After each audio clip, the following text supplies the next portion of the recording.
والله ما طلعت شمس ولا غربت إلا وأنت في قلبي. الحمد لله وكفى وسلام على عباده الذين اصطفى أما بعد. أعوذ بالله من الشيطان الرجيم. بسم الله الرحمن الرحيم. وأما ما ينفع الناس فيمكث في الأرض. وقال رسول الله صلى الله عليه وسلم: خير الناس من ينفع الناس. سبحان ربك رب العزة عما يصفون وسلام على المرسلين والحمد لله رب العالمين. اللهم صل على سيدنا محمد وعلى آل سيدنا محمد وبارك وسلم. نبی علیہ الصلوۃ والسلام دنیا میں تشریف لائے اور آپ نے انسانوں کا ایک مثالی معاشرہ قائم کر کے دکھا دیا، جس معاشرے کے اندر محبت تھی، الفت تھی، ہمدردی تھی، خیرخواہی تھی، ایک دوسرے کی بھلائی تھی، جو انسانوں کا ایک بہترین معاشرہ تھا. ہر طرف امن کا دورہ تھا. یمن سے عورت چل کے مدینہ آتی تھی اور راستے میں 1 مہینہ تقریباً اس کو سفر میں لگتا تھا. نہ اس کو اپنی عزت کا خطرہ، نہ مال کا، نہ جان کا. اور وہ کہتی تھی کہ مجھے یوں لگتا ہے کہ مدینہ سے یمن. نبی علیہ السلام نے ارشاد فرمایا: الدین النصیحہ، دین سراسر خیرخواہی ہے. جو بندہ بھی دیندار ہوتا ہے وہ خیرخواہ ہوتا ہے. خیرخواہ کا مطلب دوسرے کا بھلا سوچنا، دوسروں کے بارے میں اچھا سوچنا. ایسے بندے کے دل میں نفرت، کینہ، بغض اور حسد نہیں ہو سکتا جو دوسروں کے بارے میں اچھا سوچے. اگر یہ بیماریاں ہوگی تو انسان پھر برا سوچے گا، اچھا نہیں سوچے گا. تو نبی علیہ السلام نے دین کو ڈیفائن کیا کہ الدین النصیحہ، دین سراسر خیرخواہی ہے. یعنی جہاں آپ کو دین نظر آئے گا وہاں خیرخواہی نظر آئے گی، اور جہاں خیرخواہی نظر آئے گی وہیں دین ہوگا. بدخواہی اور دین 2 چیزیں اکٹھی نہیں ہو سکتی.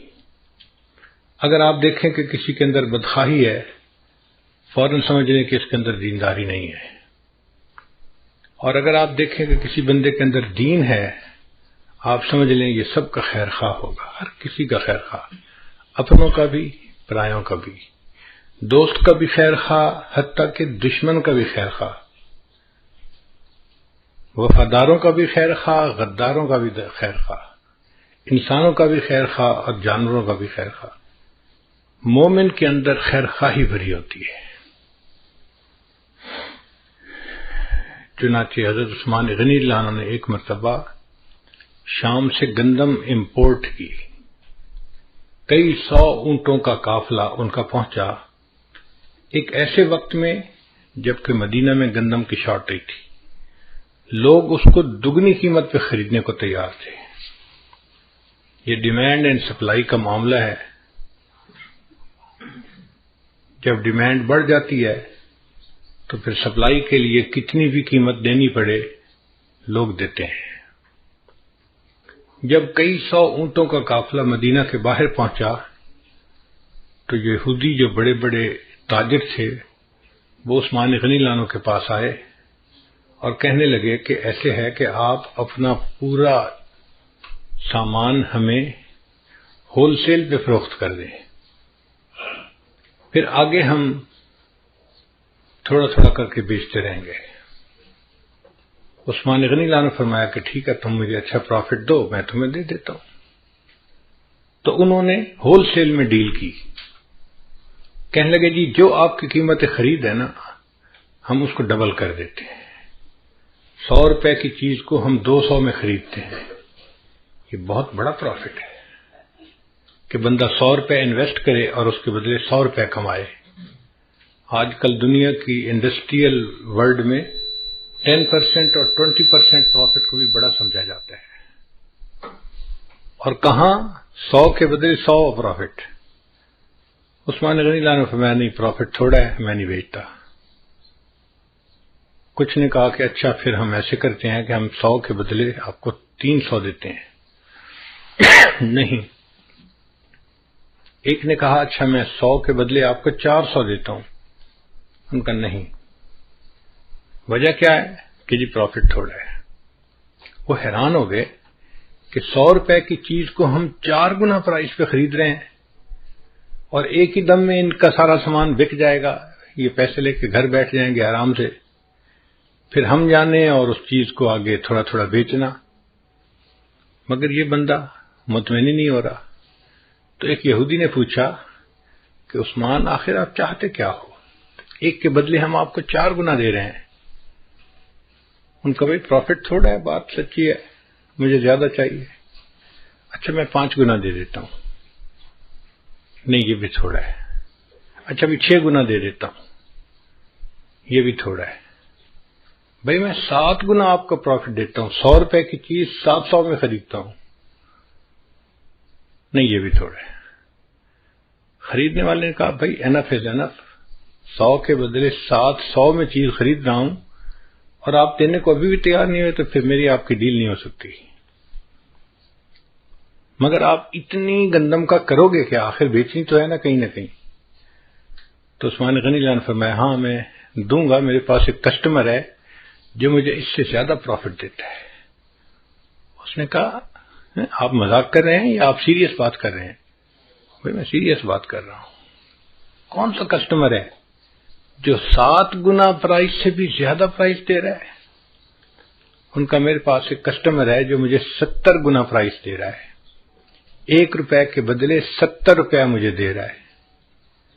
چنانچہ انہوں نے اس گندم کو بیچنے کے بجائے مدینہ طیبہ کے غریبوں میں مفت تقسیم کر دی کہ میرا اللہ مجھے اس کے بدلے 70 گنا اجر عطا فرمائے گا. خیر خواہی کا ایسا جذبہ نبی علیہ السلام نے ان کے اندر بھرا تھا کہ 7 گنا پرائس پہ ان کا سامان بک رہا تھا، نہیں بیچا. کوئی اور بندہ ہوتا تو سوچتا میں تو پیسے بناؤں بھائی، میرا تو اس سال کا ایک اچھا سودا ہو جائے گا اور میں پورا سال آرام سے بیٹھ کے کھاؤں گا. ان کا نہیں، مجھے اس وقت پروفٹ نہیں کمانا، مجھے غریب لوگوں کی خیر خواہی کرنی ہے. ان کے پاس کھانے کو کوئی چیز نہیں تو میں اللہ کے راستے میں ان کو تقسیم کر دیتا ہوں اور اس کے بدلے اللہ مجھے 70 گنا پروفٹ عطا فرمائے گے. یہ نبی علیہ السلام نے ایک جذبہ بھرا تھا صحابہ کرام میں. چنانچہ ہر بندہ دوسرے بندے کی خیر خواہی کرتا تھا. جیسے ہمیں اپنا فکر ہوتا ہے نا کہ ہمیں نقصان نہ ہو، ایسے ان لوگوں کی یہ حالت تھی کہ وہ سوچتے تھے دوسرے کا نقصان نہ ہو. آپ لوگوں کو ایک واقعہ سناؤں حیران کن ہے. ایک صحابی نے گھوڑا خریدا اور فرض کرو انہوں نے گھوڑا خریدا 3000 ریال میں. مثال دے رہا ہوں، یہ فگر جو ہیں یہ ایکچوئل نہیں ہے، میں ایک جنرل فگر بتا رہا ہوں سمجھنے کی خاطر، بات سمجھانا مقصد ہے. انہوں نے 3000 ریال میں ایک گھوڑا خریدا، لے کے گھر آئے. بھائیوں نے دیکھا، سب نے کہا یار نسل اچھی لگتی ہے، گھوڑا صحت مند ہے، تمہیں بڑی اچھی ڈیل مل گئی ہے. ویسے سچ بتاؤں نا تو گھوڑا تو لگتا ہے 4000 ریال کا اور تمہیں 3000 میں مل گیا تو اچھا سودا مل گیا بھائی، مبارک ہو. اب اس نے سن لیا کہ پرائس 4000 تھی اور دینے والے نے مجھے سستا بیچ دیا. ہم ہوتے تو شکر ادا کرتے کہ اچھی ڈیل ہو گئی. وہ اگلے دن اٹھے اور 1000 ریال اور جیب میں ڈالا اور گھوڑے کے مالک کے پاس گئے. بھئی کل میں نے آپ سے گھوڑا خریدا تھا، آپ کو اپنی چیز کی ورث کا پتہ نہیں تھا، وہ 4000 کا گھوڑا تھا، آپ نے مجھے 3000 میں دیا، میں آپ کا نقصان نہیں کرنا چاہتا، 1000 ریال آپ مجھ سے اور لے لیں. آپ نے دنیا میں کبھی ایسے کوئی ڈیل ہوتے دیکھی کہ کسٹمر کہہ رہا ہے کہ جی 1000 دینار آپ اور لے لیں، مجھے سستا نہ دیں؟ خیر اس نے لے لیا.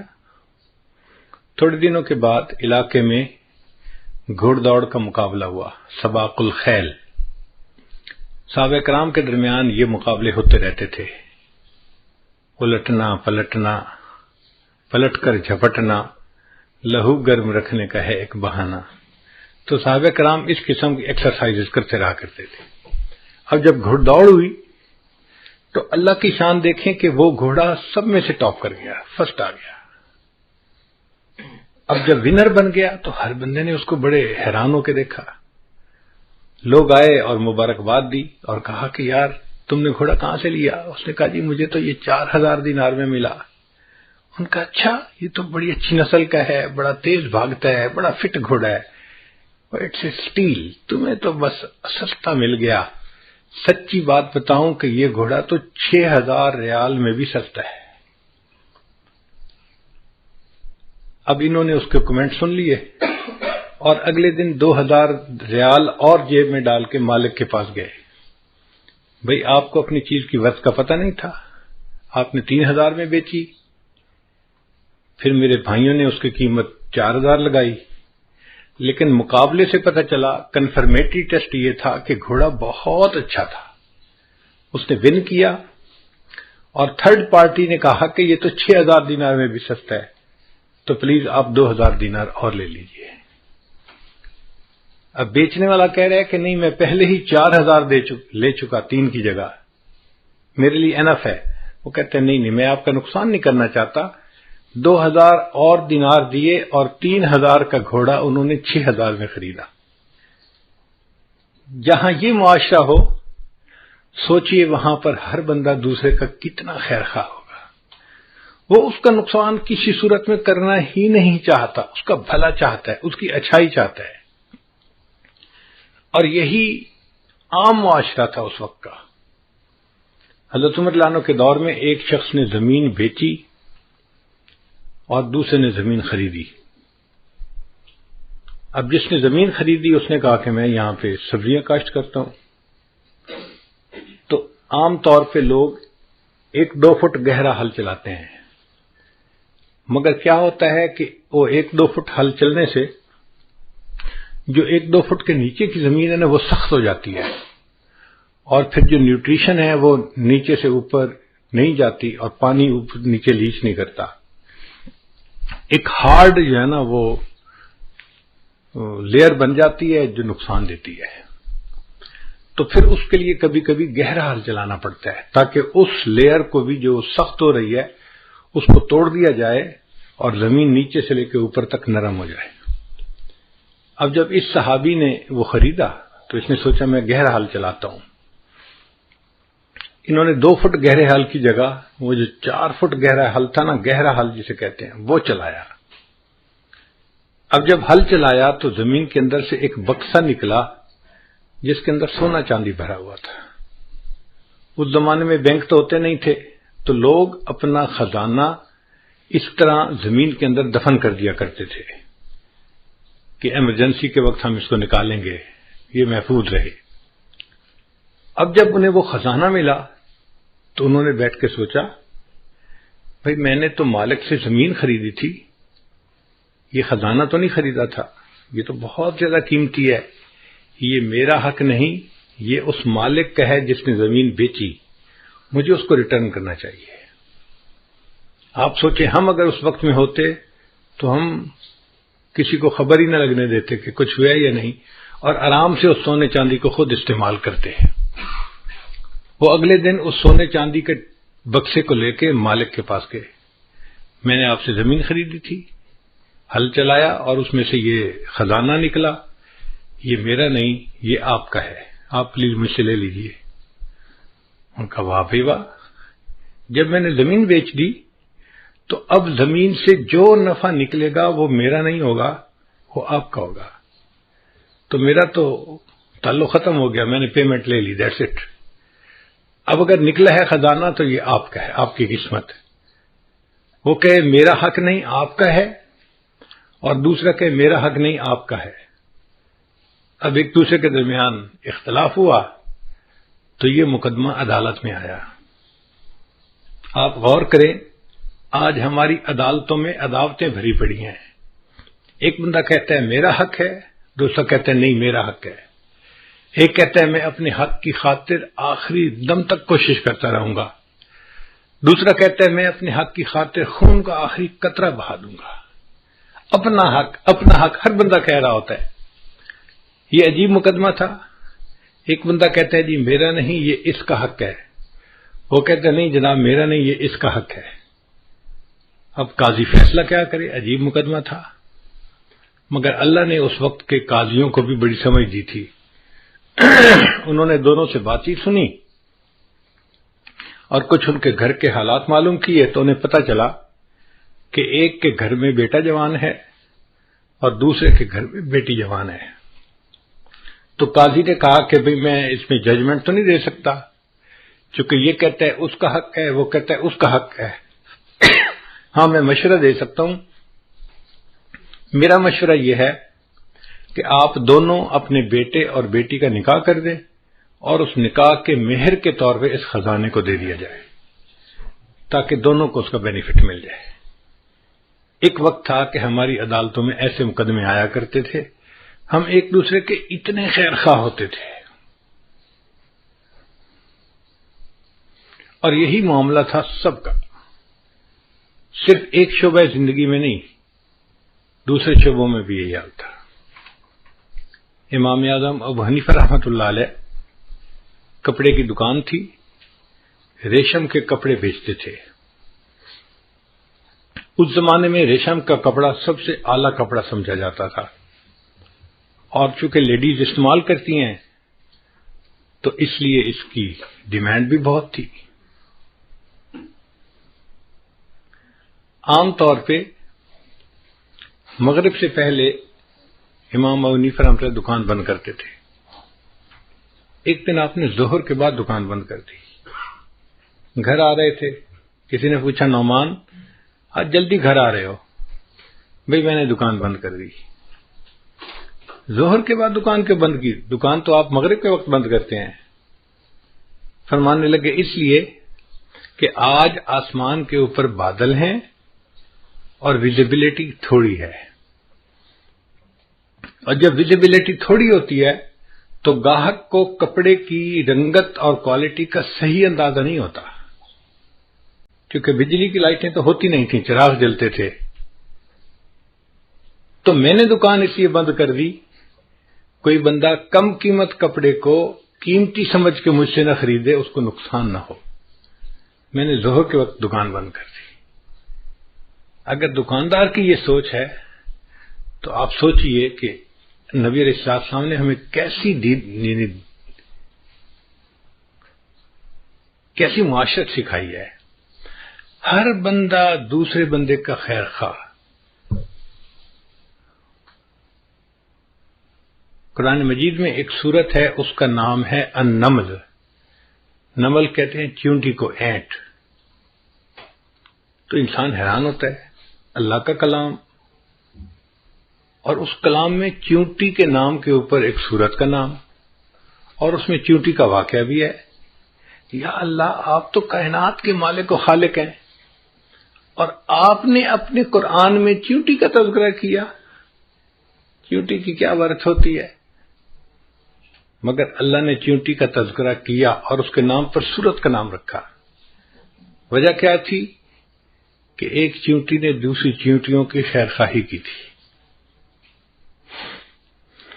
حضرت سلیمان علیہ السلام اپنے لشکر کو لے کے جا رہے تھے اور راستے میں چیونٹیاں پھر رہی تھیں۔ ان میں سے ایک چیونٹی نے فیل کر لیا کہ لشکر آ رہا ہے۔ اس نے اعلان کیا، یا ایتھا النمل ادخلوا مساکنکم، اے چیونٹیوں اپنے بلوں کے اندر داخل ہو جاؤ، سلیمان علیہ السلام کا لشکر آ رہا ہے، ایسا نہ ہو کہ وہ تمہیں پاؤں کے نیچے کچل کے چلا جائے اور تمہیں پتہ ہی نہ چلے۔ اب ایک چیونٹی کی دوسری چیونٹیوں کے ساتھ جو خیر خواہی تھی وہ اللہ کو اتنی پسند آئی، اللہ نے اس واقعے کا تذکرہ قرآن مجید میں کیا اور سورت کا نام چیونٹی کے نام پہ رکھ دیا۔ غور کرنے کی بات ہے، اگر ایک چیونٹی دوسری چیونٹیوں کی خیر خواہی کرتی ہے، اللہ کو وہ بات اتنی اچھی لگتی ہے، ایک انسان دوسرے انسان کی خیر خواہی کرے گا، اللہ کو یہ بات کتنی اچھی لگے گی۔ تو ہمیں چاہیے کہ ہم اپنے اندر خیر خواہی کا جذبہ بڑھائیں. ہم سمجھتے ہیں ہم بڑے خیر خواہ ہیں، لیکن اگر بیٹھ کے سوچیں گے نا، اینالائز کریں گے، تو ہم بدخواہ بھی بڑے ہیں، دوسرے کا اچھا دیکھ بھی نہیں پاتے. کبھی اس کا اچھا نہیں اچھا لگتا، کبھی اس کا اچھا نہیں اچھا لگتا. اس لیے ہمارے دل میں نفرتیں ہیں، عداوتیں ہیں، چھپی ہوئی دشمنیاں ہیں ایک دوسرے کے ساتھ. اور دفتروں کے ماحول میں تو یہ جیلسی بہت زیادہ نظر آتی ہے. اس کو کہتے ہیں پروفیشنل جیلسی. اللہ اکبر کبیرہ. ہمیں ایک مرتبہ عجیب تجربہ ہوا. ہمارے ایک دوست تھے شارجہ کے رہنے والے، مجھے کہنے لگے کہ حضرت میں آپ کو کریب کی شکار کے لیے انوائٹ کرتا ہوں اپنے گھر. کھانا کھائیں گے مغرب کا، اور پھر مغرب کے فوراً بعد بیچ کے اوپر میرا گھر ہے، تو ہم سمندر میں جائیں گے اور کریب کی شکار کریں گے. فشنگ کا تو ہم نے شکار دیکھا ہوا ہے، لیکن کریب کا کبھی نہیں کیا تھا، تو ہمارے لیے بھی ایک نیا تجربہ تھا. تو میں نے ان کی دعوت قبول کر لی. ہم بچوں کے ساتھ گئے، بچے بھی بڑے ایکسائٹڈ تھے چھوٹے، کہ آج ہم کشتی پہ جائیں گے اور کریب کی شکار کریں گے. خیر وہ ہمیں ایک کشتی کے اوپر لے کے سمندر میں گئے. ایک خاص جگہ تھی، وہاں پہ کریب نکلتے ہی مغرب سے عشاء کے درمیان تھے. 24 گھنٹے میں یہ ان کا خاص ٹائم تھا جب وہ باہر نکلتے تھے اور ان کا شکار پاسبل تھا. آگے پیچھے وہ زمین کے اندر اور ریت کے اندر رہتے تھے، نظر نہیں آتے تھے، تو شکار نہیں ہو سکتا تھا. خیر جب وہ اس جگہ پر لے کر گئے تو کنارے کنارے پہ کوئی 4 فٹ پانی ہوگا. تو اس پانی کے اندر جو نوجوان تھے وہ تو سارے پانی میں اتر گئے شکار کرنے کے لیے. میں بوڑھا کشتی کے اندر ہی بیٹھا رہا، اور میرے ساتھ گھر کے جو چھوٹے چھوٹے بچے تھے نا، 1 سال 3 سال 2 سال، وہ ساتھ بیٹھ کے کہ ہم دادا ابو کے پاس بیٹھ کے. اب میں ہوں اور چھوٹے چھوٹے 3-4 بچے ہیں، اور وہ لوگ کریب کا شکار کر کے لا رہے تھے. اور ایک بنگالی تھا جو کشتی چلا رہا تھا، وہ لاتا اور ایک باسکٹ تھی اوپن، وہ اس کے اندر اس کو پھینک کے چلا جاتا. میں نے جب دیکھا تو اس کے اوپر کوئی لڈ نہیں تھی، کوئی ڈھکنا نہیں تھا. تو مجھے محسوس ہوا کہ چھوٹے چھوٹے بچے ہیں، بچوں میں سے کوئی باسکٹ میں ہاتھ ڈال دے گا یا کوئی کریب باہر نکل آیا تو بچے تو اس کو دیکھ کے ہی پریشان ہو جائیں گے. تو میں نے اس بنگالی دوست سے کہا بھائی اس کو ڈھانپ دو. اس نے کہا جی اس کو ڈھانپنے کی ضرورت نہیں ہے. میں نے کہا کیوں؟ کہنے لگا یہ کریب ہے. میں نے کہا پھر؟ کہنے لگے تماشا دیکھنا ہے تو یہاں آئے. میں کرسی سے اٹھ کے ذرا آگے گیا تو میں نے دیکھا کہ 15-20 کریب اس باسکٹ کے نا بیس کے اوپر پڑے ہوئے تھے. اچھا ان میں سے ایک کریب جب دیوار کے اوپر چڑھنے لگتا نا، تو جیسے ہی وہ تھوڑا سا اوپر چڑھتا کہ میں باہر نکلوں، باقی 2-3 کریب مل کے نا اس کی ٹانگ کو یوں نیچے کھینچتے اور نیچے لے لیتے. پھر تھوڑی دیر کے بعد دوسرا نکلنے کی کوشش کرتا تو اس باقی مل کے اس کی ٹانگ کھینچتے. اس نے کہا جی یہ ایک دوسرے کی ٹانگیں ہی کھینچتے رہیں گے، ان میں سے ایک بھی باہر نہیں نکل سکے گا. میرے لیے زندگی کا نیا تجربہ تھا. میں نے یہ منظر دیکھا اور مجھے اپنے دفتروں کا سما یاد آ گیا کہ یار بات تو ایسی ہے، ہمارے دفتروں میں معاملہ ایسا ہی ہے. ایک بندے کو اللہ عزت دیتے ہیں، پروموشن دیتے ہیں، دوسرے 2-4 مل کے نا اس کی ٹانگ کو نیچے کھینچتے ہیں، اوپر نہ جائے. ہمارے اندر خیر خواہی نہیں ہوتی، ہمارے اندر بدخواہی ہوتی ہے. دوسرے کی چھوٹی سی بات کو زوم کر کے ہم بڑا بنا دیتے ہیں اور ایسے پیش کرتے ہیں کہ اس سے زیادہ کام چور اور سست بندہ تو کوئی ہے ہی نہیں. اسی بدنیتی کی وجہ سے پھر ہمارے دل سیاہ ہوتے ہیں اور ہمیں عبادت کی توفیق نہیں ہوتی. ہمارے علاقے میں ایک بزرگ گزرے ہیں سلطان باہو رحمۃ اللہ علیہ. ان کا پنجابی زبان میں بڑا مزے کا کلام ہے. میں ان کا ایک کلام سناؤں گا اور پھر اس کو میں اردو میں ٹرانسلیٹ بھی کروں گا. فرماتے ہیں جے ناتیاں دھوتیاں رب ملدا تے ملدا کنبیاں مچھیاں نوں، اگر نہانے دھونے سے رب ملتا تو مچھلیوں کو اور کچھووں کو رب مل چکا ہوتا، وہ تو ہر وقت ہی نہاتے رہتے ہیں۔ یہ نہاتے ہیں دھوتے ہیں رب ملدا تے ملدا کنبیاں مچھیاں نو، یہ ذکر کیتے ہیں رب ملدا تے ملدا کال کڑیشیاں نو۔ اگر ذکر کرنے سے رب ملتا تو ایک چھوٹا سا پرندہ ہوتا ہے، اس کو ہم اپنی زبان میں کہتے ہیں کال کڑیچھی، وہ آ کے دیوار کے ساتھ چھت کے ساتھ چپٹ جاتا ہے اور ساری رات آواز نکالتا رہتا ہے۔ وہ کہتے ہیں کہ وہ تو ساری رات اللہ کا ذکر کرتا ہے، اگر ذکر کرنے سے رب ملتا تو اس کو رب مل چکا ہوتا۔ یہ نہاتے ہیں دھوتے ہیں رب ملدا تے ملدا کنبیاں مچھیاں نو، یہ ذکر کیتے ہیں رب ملدا تے ملدا کال کڑیچیاں نو، یہ سر منایا رب ملدا تے ملدا بھیڈاں سسیاں نو۔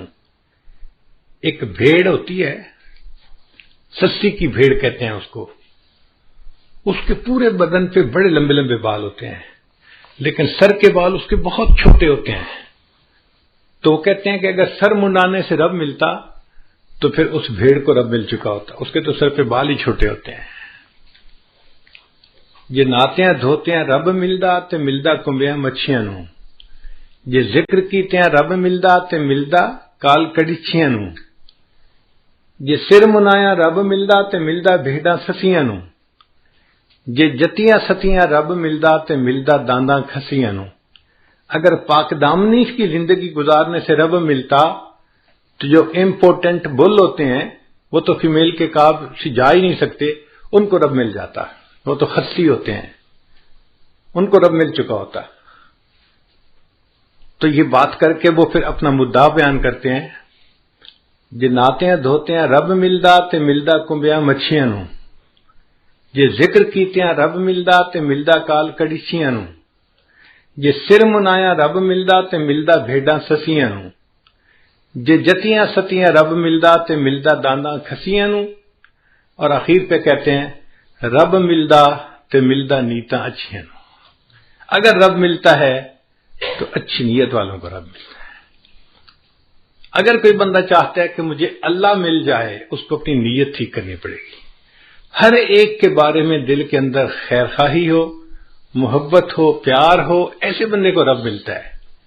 جس کے دل میں حسد ہو، بغض ہو، کینہ ہو، عداوت ہو، نفرت ہو، ایسے بندے کو رب کہاں ملتا ہے؟ یہ بندہ تو انسان کہلانے کے قابل نہیں، یہ تو جانوروں جیسی زندگی گزارنے والا ہے۔ تو ہمیں چاہیے کہ ہم اپنے اندر خیر خواہی کا جذبہ پیدا کریں تاکہ اللہ کے ہاں ہمیں بھی قبولیت نصیب ہو جائے۔ اچھا، یہ خیر خواہی کا جذبہ صرف مسلمان کی شان نہیں ہے، یہ انسان کی شان ہے۔ جو بھی سلیم العقل انسان ہوگا نا، اس کے اندر بھی خیر خواہی ہوگی۔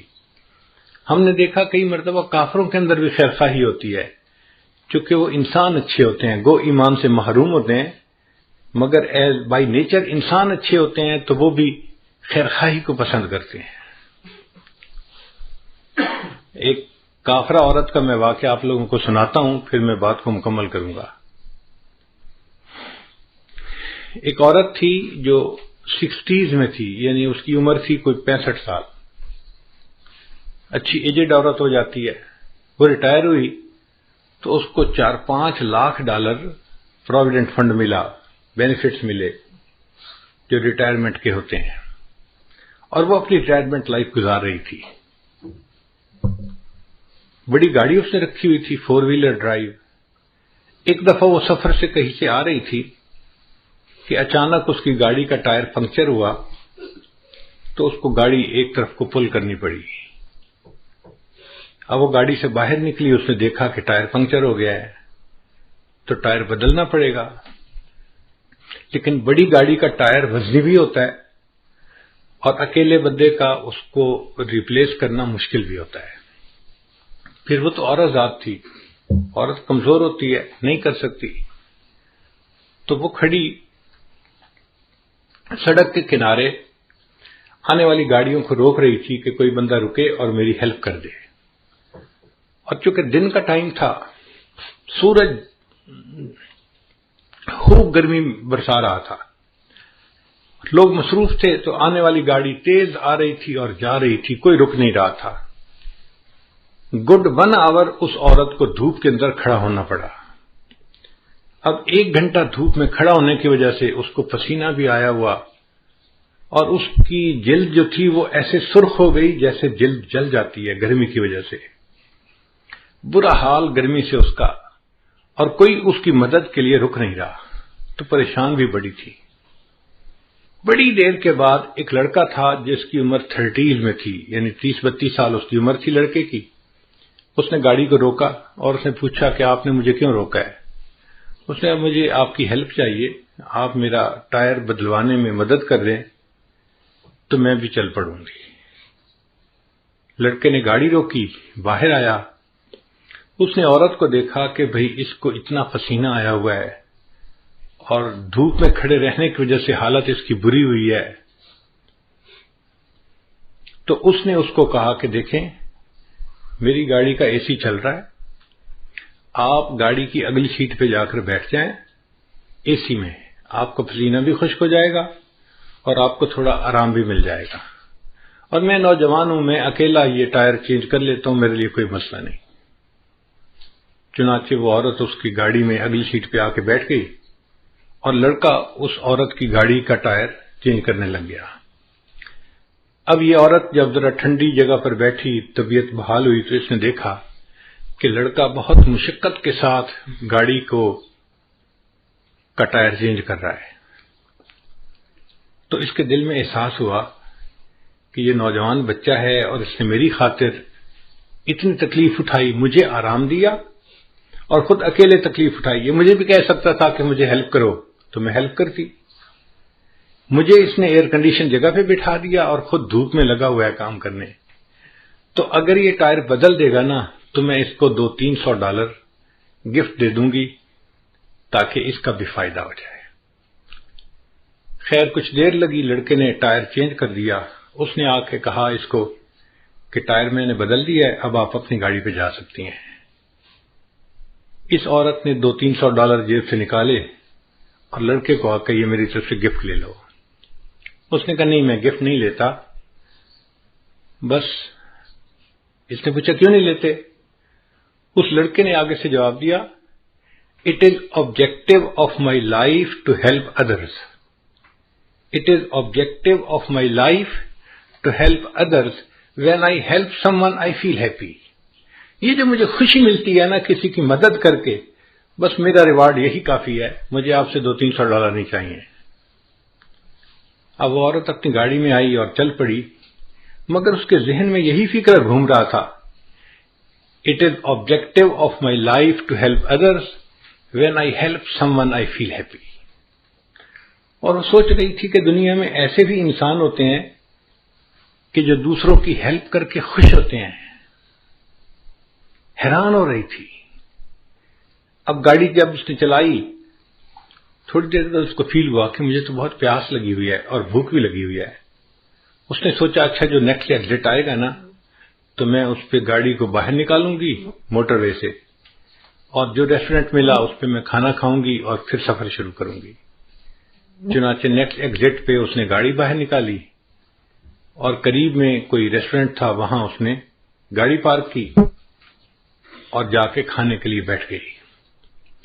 اس ہوٹل میں ایک ویٹریس تھی ریسٹورینٹ میں جو کھانا لاتی تھی۔ اس نے پوچھا کیا چاہیے، اس نے بتایا مجھے یہی چیز لا دو، تو وہ ویٹریس اس کے لیے کھانا لے کے آئی۔ جب اس نے اس کے آگے کھانا لگایا نا، اب اس دوران یہ عورت یہی بیٹھی سوچ رہی تھی کہ اس لڑکے نے کتنا اچھا جواب دیا، it is objective of my life to help others, when I help someone I feel happy. اس عورت نے، بوڑھی عورت نے دیکھا کہ وہ جو ویٹریس کھانا لے کے آئی ہے وہ ایک نوجوان اور پریگننٹ لڑکی ہے، اور اس کے جسم کو دیکھ کے پتہ چلتا ہے کہ اس کا پریگننسی کا کوئی 6واں مہینہ چل رہا ہوگا، یعنی کافی قریب وقت ہے ڈیلیوری کا۔ اب ایسے وقت میں تو عورت کو گھر پہ آرام کرنا چاہیے، مگر وہ ڈیوٹی کر رہی تھی، تو اس نے سوچا یہ غریب لڑکی ہوگی، اس لیے اس کو نوکری کرنی ہے تاکہ اپنے آپ کو سپورٹ کر سکے۔ تو اس نے اس سے ذرا بات پوچھی کہ تمہارا کیا حال ہے، تم کیا کرتی ہو؟ اس نے بتایا کہ میں شادی شدہ ہوں اور میں پریگننٹ ہوں اور میرا 7واں مہینہ لگا ہوا ہے اور 2 مہینے کے بعد ڈیلیوری ہے، مگر یہاں پہ جو ہاسپٹل ہے نا اچھا، وہ بہت مہنگا ہے، اور میں اور میرے ہسبینڈ ہم دونوں چاہتے ہیں کہ بچے کی ڈیلیوری وہاں پہ ہو، مگر اس کی فیس ہم نہیں دے سکتے۔ تو ہم میاں بیوی نے آپس میں مشورہ کیا، کچھ پیسے میرا ہسبینڈ جمع کرے گا اور کچھ پیسے میں جمع کروں گی، اور مل کے ہم اس فیس کو ادا کریں گے۔ اب چونکہ میں نے پیسے جمع کرنے ہیں تو میں اس وقت چھٹی نہیں لے سکتی، مجھے اس پریگننسی کے باوجود ڈیوٹی کرنی ہے، میں تکلیف اٹھا رہی ہوں مگر میں ڈیوٹی کر رہی ہوں۔ اب اس عورت کے ذہن میں خیال آیا کہ میرے پاس تو ریٹائرمنٹ کے کوئی $500,000 بینک میں پڑے ہوئے ہیں، اب $500,000 فالتو پڑے ہیں، اگر میں اس لڑکی کو اس کے ڈیلیوری کے اس کی فیس دے بھی دوں تو مجھے کوئی فرق نہیں پڑتا، مگر اس کے لیے آسانی ہو جائے گی اور یہ بچی اپنے گھر پہ آرام کرے گی۔ اس نے اس سے پوچھا کہ ہاسپٹل کی فیس کتنی ہے؟ اس نے کہا جی $5,000۔ اس نے $5,000 کا چیک لکھا اور ایک لفافے میں ڈال کے نا کھانا کھانے کے بعد اس ویٹریس کو ٹپ دی اور کہا کہ یہ میری طرف سے گفٹ ہے، لیکن اس کو آپ نے یہاں نہیں کھولنا، گھر جا کے کھولنا ہے۔ اس نے جیب میں ڈال لیا، ٹھیک ہے میں گھر جا کے کھولوں گی۔ اب یہ بوڑھی عمر کی عورت اپنے گھر واپس آ گئی اور وہ نوجوان ویٹریس جو تھی وہ اپنے گھر گئی ڈیوٹی کے بعد۔ جب گھر گئی تو اس کا ہسبینڈ جو تھا وہ ایک بزنس ٹرپ پہ گیا ہوا تھا دوسرے شہر، اور وہ واپس آ چکا تھا۔ چنانچہ اس ویٹریس نے اپنے گھر میں کھانا لگایا اور خاوند کے ساتھ بیٹھ کے کھانا کھانے لگی۔ اب کھانے کے دوران دونوں میاں بیوی آپس میں ڈسکس کرنے لگے کہ کتنا ٹائم رہ گیا بچے کی ڈیلیوری کا۔ اس نے بتایا کہ الٹرا ساؤنڈ کرنے والی ڈاکٹر نے اس تاریخ کو بچے کی ڈیلیوری کا ٹائم بتایا ہے۔ تو خاوند نے کہا کہ اچھا پھر ہمیں پیسے تیار رکھنے چاہیے، چونکہ ہاسپٹل والوں کو تو پہلے پیمنٹ کرنی پڑتی ہے پھر وہ بندے کو ایڈمٹ کرتے ہیں، تو کیا تمہارے پاس پیسے جمع ہو گئے؟ لڑکی نے کہا ہاں میرے پاس بھی کچھ پیسے جمع ہو گئے ہیں، تو میں بھی کنٹریبیوٹ کروں گی، آپ بھی کریں گے اور ہم دونوں مل کے بل پے کر دیں گے۔ اس دوران اس لڑکی کو خیال آیا کہ آج ایک عورت کھانا کھانے آئی تھی اور اس نے مجھے گفٹ بھی دیا تھا، تو اس نے اپنے ہسبینڈ کو بتایا کہ آج ایک عورت نے مجھے گفٹ دیا تھا۔ اس نے پوچھا کیا گفٹ دیا تھا؟ اس نے کہا پتہ نہیں، وہ لفافہ جیب میں ہے کپڑے میں۔ اس نے کہا لے آؤ۔ تو وہ نوجوان لڑکی گئی اور جیب سے وہ لفافہ لے کے آئی اور اس نے اپنے خاوند کو پکڑا دیا۔ اب جب خاوند نے اس لفافے کو کھولا تو اس کے اندر $5,000 کا ایک چیک تھا۔ اب نوکری پیشہ بننے کے لیے یہ ایک بگ اماؤنٹ ہوتی ہے امریکہ میں، $5,000 گفٹ مل جائے، لوگ تصور بھی نہیں کر سکتے۔ تو وہ لڑکا حیران ہو گیا کہ اچھا اس عورت نے تمہیں $5,000 یعنی فل پیمنٹ جو تھی کیس کی وہ فل گفٹ کر دی۔ تو لڑکی نے کہا جی ہاں اس نے یہ گفٹ دیا ہے۔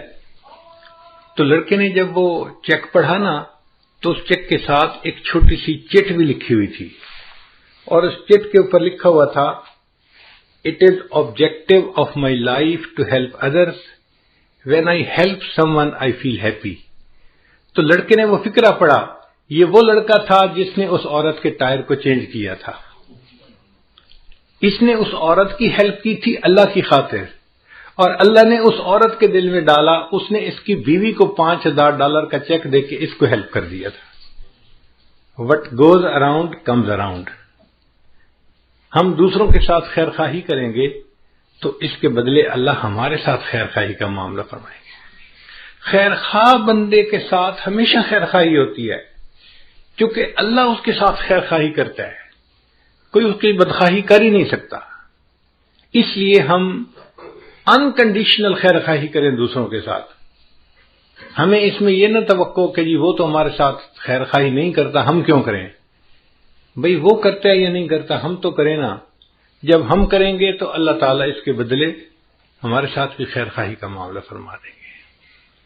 تو ہمیں چاہیے کہ ہم اپنے اندر خیر خواہی کا جذبہ پیدا کریں اور ہر ایک کا بھلا سوچیں، ہر ایک کے ساتھ اچھا سلوک کریں۔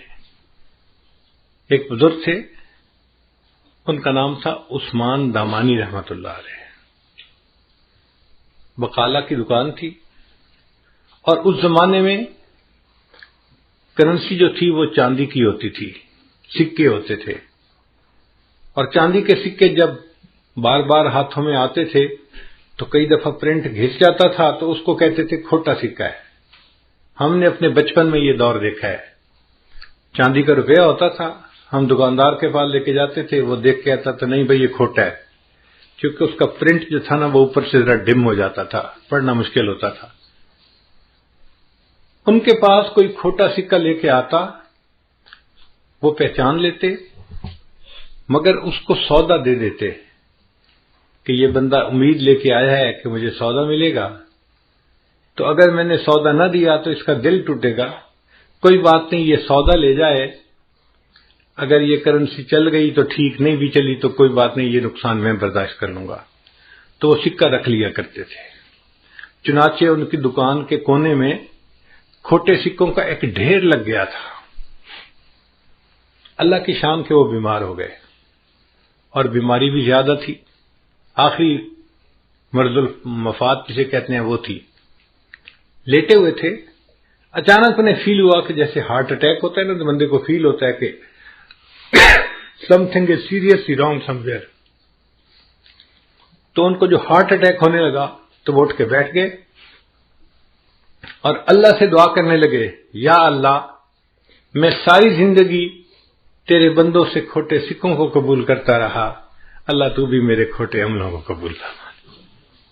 اے اللہ میں ساری زندگی تیرے بندوں سے کھوٹے سکوں کو قبول کرتا رہا، اللہ تو بھی میرے کھوٹے عملوں کو قبول کر لے۔ تو ہمارے اکابر اللہ کے سامنے اپنے اعمال اس طرح کے پیش کرتے تھے، وہ دوسروں کے ساتھ خیرخواہی کرتے تھے اور اس کے بدلے پھر اللہ سے خیرخواہی کی توقع رکھتے تھے۔ ہم ہر ایک کے ساتھ بدخواہی کرتے ہیں، اپنوں کے ساتھ بھی، پرایوں کے ساتھ بھی۔ کئی گھروں میں تو دیکھا خامد بیوی کا بدخواہ موقع تلاش کر رہا ہوتا ہے، میں اسے کیسے تنگ کر سکتا ہوں۔ بیوی روتی ہے، اس کے آنسو دیکھتا ہے، احساس نہیں ہوتا۔ بیٹا ماں کو رلاتا ہے، بھائی بھائی کو رلاتا ہے۔ ہم اپنے لوڈ ون جو ہیں، جو قریبی ہوتے ہیں، ان کا احساس نہیں کرتے، بے حس انسان بن گئے ہیں۔ ہمیں اللہ کیسے پیار کریں گے، کیسے ہم سے اللہ محبت فرمائیں گے؟ تو ہمیں ایک انسان بن کے زندگی گزارنی چاہیے جس کے اندر دوسروں کے ساتھ خیر خواہی کا جذبہ ہو، اچھائی کا جذبہ ہو۔ یہ جذبہ ہمیں کام آئے گا۔ چنانچہ اللہ کے محبوب صلی اللہ علیہ وسلم اتنے خیر خواہ تھے، اتنے خیر خواہ تھے۔ آپ نے واقعہ سنا ہوگا کہ محبوب صلی اللہ علیہ وسلم کی جوانی کا زمانہ تھا جب آپ نے نبوت کا اظہار فرمایا، تو مکہ مکرمہ کی ایک بوڑھی عورت تھی، وہ اپنے گٹھری سمیٹ کے کہیں باہر جانا چاہتی تھی، انتظار میں تھی کہ مجھے کوئی بندہ ملے جو میری گٹھری منزل تک پہنچا دے۔ اللہ کے حبیب صلی اللہ علیہ وسلم کا وہاں سے گزر ہوا، آپ نے اس بوڑھی عورت کو دیکھا، کھڑے ہو گئے، اماں آپ کیوں یہاں بیٹھی ہیں؟ اس نے نوجوان کو دیکھ کے کہا کہ بھئی مجھے ایک لیبر کی ضرورت ہے جو میرا سامان اٹھا کے مجھے جنگل میں فلاں جگہ پہنچا دے۔ نبی صاحب نے فرمایا اچھا میں پہنچا دیتا ہوں۔ اللہ کے محبوب صلی اللہ علیہ وسلم نے اس کی گٹھڑی سر پہ اٹھا لی اور وہ عورت چل پڑی۔ اب وہ عورت راستے میں اپنا حالات بتا رہی ہے کہ اے نوجوان، میں اس لیے مکہ کو چھوڑ کے جا رہی ہوں کہ ایک بندے نے نبوت کا دعویٰ کیا ہے اور اس کی زبان میں ایسی تاثیر ہے کہ جو اس کی بات سنتا ہے وہ اس کی بات کو مان لیتا ہے، اور لوگ ماں باپ کے دین کو چھوڑ رہے ہیں اور بتوں کے پرستش کو چھوڑ رہے ہیں، اور مجھے ڈر لگتا ہے کہ کہیں میرے اوپر بھی اس کا اثر نہ ہو جائے، تو میں مکہ ہی چھوڑ کے جا رہی ہوں، میں ماں باپ کے دین پہ رہنا چاہتی ہوں، میں شرک کو نہیں چھوڑ سکتی۔ نبی علیہ السلام اس کی باتیں سن رہے ہیں مگر خاموش ہیں، اور وہ ساتھ ساتھ نصیحت بھی کرتی جا رہی ہے کہ نوجوان میں تجھے نصیحت کرتی ہوں کہ تو اس نوجوان کی بات مت سننا، کہیں تو بھی اس کے دین پہ نہ چلا جائے، اور تو اپنے ماں باپ کے دین پہ جمے رہنا، تم اچھے آدمی ہو، تم اپنے ماں باپ کے دین کو نہ چھوڑنا۔ نبی علیہ السلام اس کی ساری باتیں سنتے رہے اور چلتے رہے۔ جہاں عورت نے پہنچنا تھا آپ نے سامان وہاں پہنچایا اور وہاں سے واپس آنے لگے تو اس بوڑھی عورت نے کہا کہ نوجوان تو کتنا اچھا نوجوان ہے، اگر میں کبھی مکہ واپس آئی تو تم مجھے اپنا نام بتا، میں تجھے ملوں گی۔ تو جب اس نے پوچھا تو اللہ کے حبیب صلی اللہ علیہ وسلم نے فرمایا کہ اماں جس نوجوان کی سارے راستے تو برائی کرتی رہی ہے میں وہی نوجوان محمد ہوں۔ بوڑھی عورت کے دل پہ اثر ہوتا ہے، وہ کہتی ہے اچھا اگر تو وہ نوجوان ہے جس کے اندر اتنی خیر خواہی ہے، میں پھر کلمہ پڑھتی ہوں، مسلمان ہو جاتی ہوں۔ اللہ کے محبوب صلی اللہ علیہ وسلم کی خیر خواہی نے ایسے بوڑھے کافروں کے دلوں کو بھی جیت لیا تھا۔ ہم بھی اگر نبی علیہ السلام کے سچے غلام بن کے رہنا چاہتے ہیں تو ہمیں اپنے اندر یہ خیر خواہی کا جذبہ پیدا کرنا پڑے گا۔ بیٹھ کے سوچیں، اس کی خیر خواہی، اس کی، ہر ایک کی خیر خواہی، انسان کی بھی خیر خواہی، جانور کی بھی خیر خواہی، اپنے کی بھی خیر خواہی، پرائی کی بھی خیر خواہی، حتیٰ کہ ہمیں دشمن کے نقصان کے اوپر بھی ترس آ رہا ہو کہ اس بیچارے کا نقصان کیوں ہو گیا۔ جب آپ محسوس کریں کہ دشمن کے نقصان پہ بھی آپ کا دل دکھتا ہے تو اب آپ سمجھ لیں کہ اب میرے اندر نبی علیہ السلام کے خلق کا کچھ حصہ آ گیا ہے۔ اللہ تعالی ہمیں ایسی خیر خواہی کی زندگی عطا فرما دے۔ میں ایک چھوٹا سا واقعہ ہے زندگی کا، اگر آپ اجازت دیں تو سناؤں گا، اگر بات لمبی ہو گئی تو ختم کر دیتا ہوں، کیونکہ مضمون سے متعلق ہے اور ابھی ذہن میں آ گیا۔ اس لیے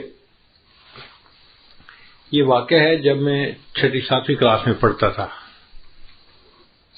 ہائی اسکول میں میرا ایک کلاس فیلو تھا جو دیہات کا رہنے والا تھا اور اس نے اسکول میں داخلہ لیا تھا اور ہاسٹل میں رہتا تھا۔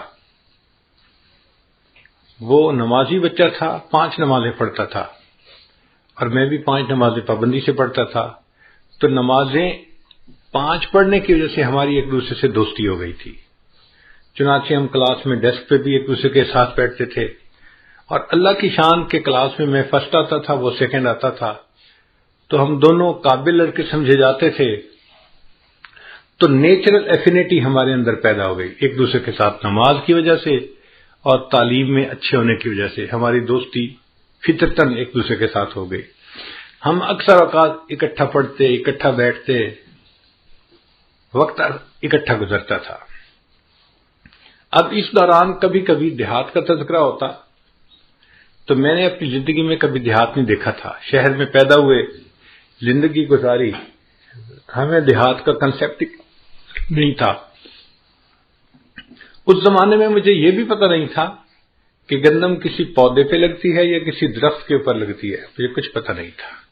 تو میں اس سے اٹھ پٹانگ سوال پوچھتا، یہ سبزی کیسے ہوتی ہے، یہ کیسی ہوتی ہے، یہ کیسے ہوتا ہے، یہ کہاں لگتی ہے، اس کا پودا کیسے ہوتا ہے۔ وہ مجھے سمجھاتا تو صحیح، مگر ساتھ ساتھ میری سادگی پہ ہنستا بھی صحیح کہ کیسے بے وقوفی کے سوال پوچھتا ہے۔ ایک دن مجھے کہنے لگا، یار 2 مہینے کی چھٹیاں آنے والی ہیں، اگر تم 3 دن کے لیے میرے گھر مہمان آ جاؤ تو میں تمہیں دیہات کی سیر کرواؤں گا اور سبزیوں کی فصلیں آنکھوں سے دکھاؤں گا۔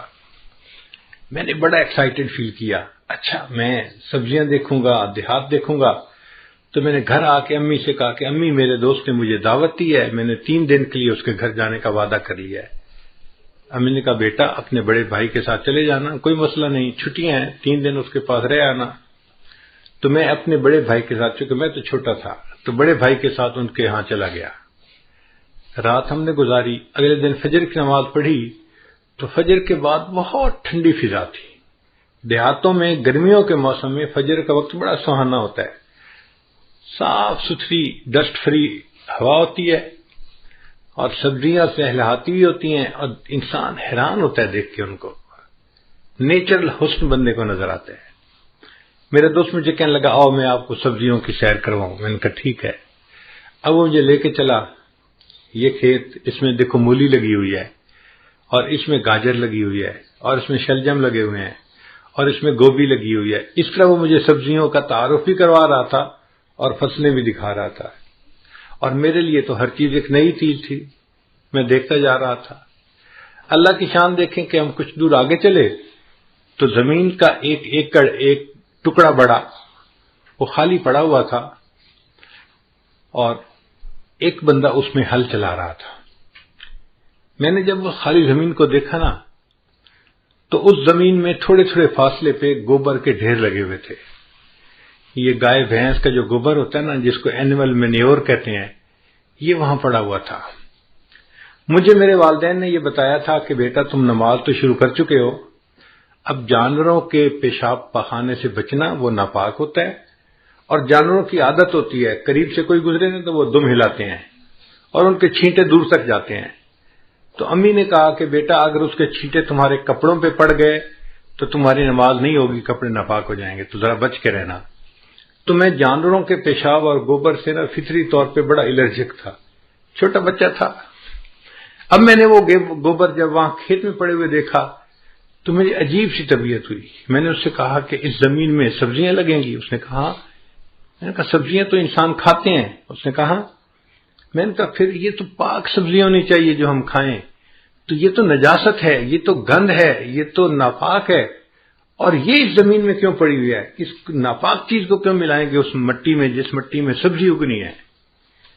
اس نے کہا یار تمہاری باتوں کا جواب میں نہیں دے سکتا، یہ جو ہل چلا رہا ہے نا بوڑھا، اس سے جا کے پوچھو. میں چھوٹا سا بچہ تھا، بھول تھا. میں اس انکل کے پاس چلا گیا. میں نے جا کے کہا کہ انکل یہ زمین آپ کی ہے؟ اس نے کہا. میں نے کہا اس زمین میں آپ نے سبزیاں لگانی ہیں؟ اس نے کہا میں نے سبزی لگانی ہے. میں نے کہا اگر آپ نے اس زمین میں سبزی لگانی ہے تو یہ جانوروں کا گوبر اس مٹی پہ کیوں آپ نے رکھا ہوا ہے؟ یہ تو ناپاک ہوتا ہے، یہ تو نجس ہوتا ہے، یہ تو بدبودار ہوتا ہے، یہ تو نفرت کے قابل ہوتا ہے. اور جو سبزی ہم کھائیں گے اس کے ساتھ یہ گوبر ملے گا تو ہم کیسے وہ سبزی کھا سکیں گے؟ اس نے کہا بچے تمہاری نظر میں یہ گوبر ہے، میری نظر میں یہ فرٹیلائزر ہے. میں اسے زمین میں ملاؤں گا اور سبزی لگاؤں گا تو سبزی کے سائز بہتر ہو جائے گا، کوالٹی بہتر ہو جائے گی. اس فرٹیلائزر سے سبزی کو فائدہ ہو جائے گا اور میرا پروفٹ بڑھ جائے گا، اس لیے میں نے یہ گوبر رکھا ہے زمین میں ملانے کے لیے. اب اس زمانے میں چھوٹا تھا تو مجھے بات پوری سمجھ میں نہیں آئی. میں نے اس کے آئیڈیا کو بائی نہیں کیا. میں نے کہا نہیں آپ غلط کر رہے ہیں، آپ کو ایسا نہیں کرنا چاہیے، اور یہ سارا گوبر یہاں سے اٹھا دینا چاہیے اور اس کو مٹی میں نہیں ملانا چاہیے. اس وقت میں یہ کہہ کے آ گیا. آج اس عمر میں جب میں اپنے بچپن کے اس واقعے کو یاد کرتا ہوں تو مجھے یہ بات سمجھ میں آتی ہے کہ جسے ہم نجاست کہتے ہیں، گندگی کہتے ہیں، نفرت کی نظر سے دیکھتے ہیں، جس میں بدبو ہے، جو ناپاک ہے، اس چیز کو اگر کسی کھیت میں ملایا جاتا ہے تو وہ چیز کھیتی کو فائدہ دے دیتی ہے. ہم انسان ہو کر اگر ساتھ والے بندے کو فائدہ نہیں دیتے تو کہیں قیامت کے دن اللہ کی نظر میں ہم گندگی اور گوبر سے زیادہ گئے گزرے تو نہیں بن جائیں گے. اللہ کہیں گے تو گوبر سے بھی کیا گزرا، تو نے اپنے ساتھ والوں کو کیا فائدہ پہنچایا؟ نہ گھر والوں کو تیرا فائدہ، نہ تیرے رشتہ داروں کو فائدہ، نہ دوستوں کو فائدہ. تو بدخواہ آدمی تھا، ہر وقت برا سوچتا تھا، ہر وقت دوسروں کی غیبت کرتا تھا، ہر وقت دوسروں پہ بہتان تراشیاں کرتا تھا، ہر وقت دوسروں کے بارے میں نیگیٹو کمنٹس دیتا تھا، عزتیں اچھالتا تھا. تو کہاں کا اچھا انسان ہے، تو گوبر سے بھی کیا گزرا ہے. تو اللہ تعالی ہمارے اندر خیر خواہی کے جذبے کو بڑھائے اور ہم ایک اچھے خیر خواہ انسان بن کے زندگی گزارے. آپ سوچئے اگر سب انسان ایک دوسرے کے ایسے خیر خواہ بن جائیں گے تو معاشرے میں کتنی محبتیں ہوں گی، پیار ہوگا، الفت ہوگی. صحیح انسانیت کی تصویر ہمیں اس معاشرے میں نظر آئے گی. نبی اسلام نے فرمایا الدین النصیحہ، دین سراسر خیر خواہی ہے. اللہ تعالی ہمیں خیر خواہی کی زندگی گزارنے کی توفیق عطا فرمائے. وآخر دعوانا ان الحمد للہ رب العالمین. دعا سے پہلے توبہ کے کلمات پڑھ لیتے ہیں تاکہ اللہ تعالی ہمارے پچھلے سب گناہوں کو معاف فرمائے. الحمد للہ وکفی وسلام علی عبادہ الذین اصطفی اما بعد. یہ کلمات سچے دل کے ساتھ پڑھتے رہیے. بسم اللہ الرحمن الرحیم. لا الہ الا اللہ محمد الرسول اللہ آمنت باللہ وملائکتہ وکتبہ ورسلہ والیوم الآخر والقدر خیرہ وشرہ من اللہ تعالی والبعث بعد الموت.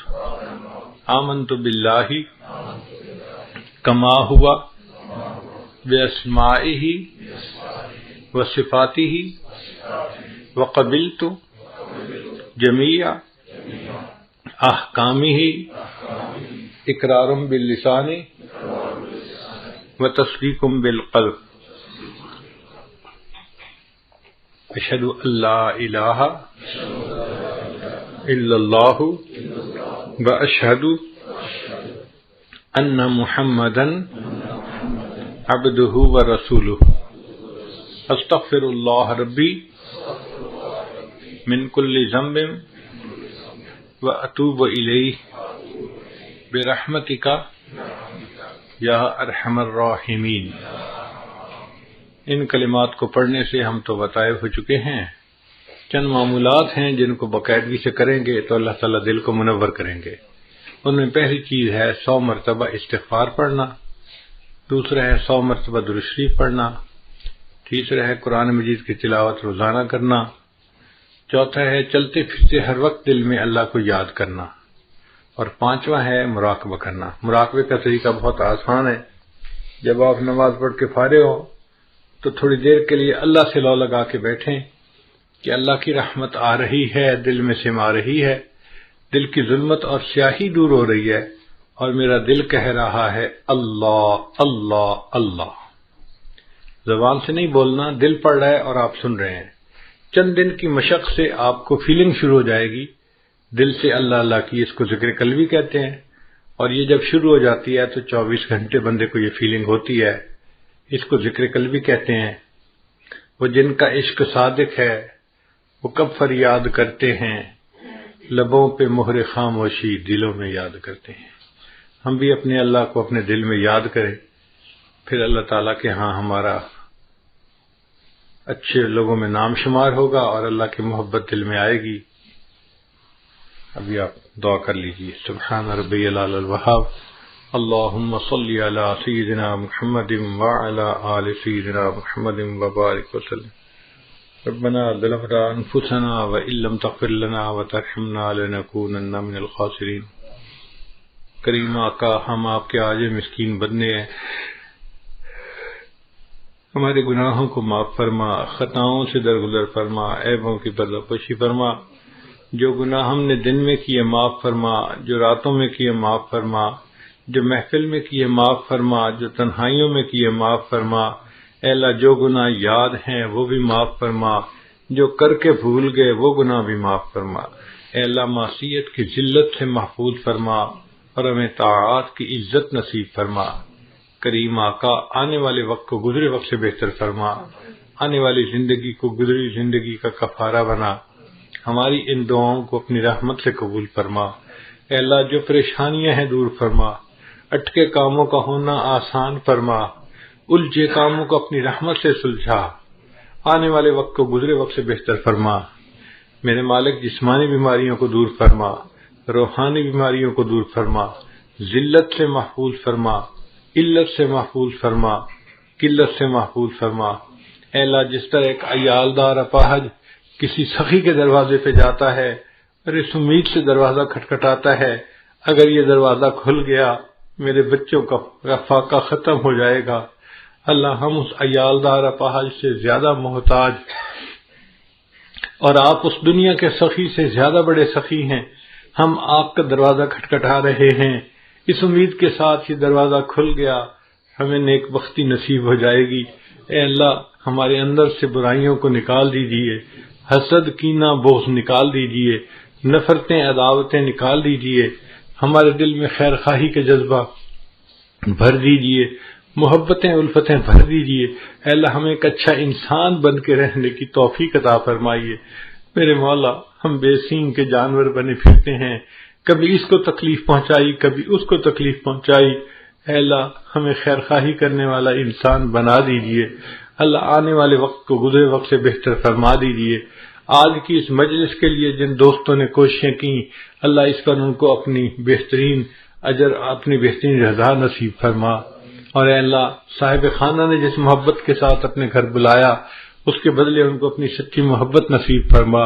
اس گھر کو برکتوں کے ساتھ آباد فرما، خوشیوں کے ساتھ آباد فرما، دین کے ساتھ آباد فرما، صحت سلامتی کے ساتھ آباد فرما۔ اے اللہ ان کو اولادوں کی خوشیاں نصیب فرما، اے اللہ ان کی عزت میں برکت عطا فرما، ان کے رزق میں برکتیں عطا فرما، ان کے کاموں میں برکتیں عطا فرما۔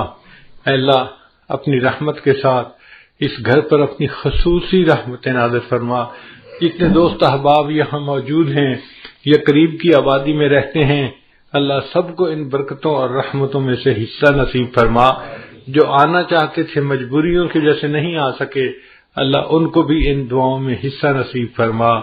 صلی اللہ تعالی علی حبیبہ سیدنا محمد و آلہ و اصحابہ اجمعین برحمتک یا ارحم الراحمین۔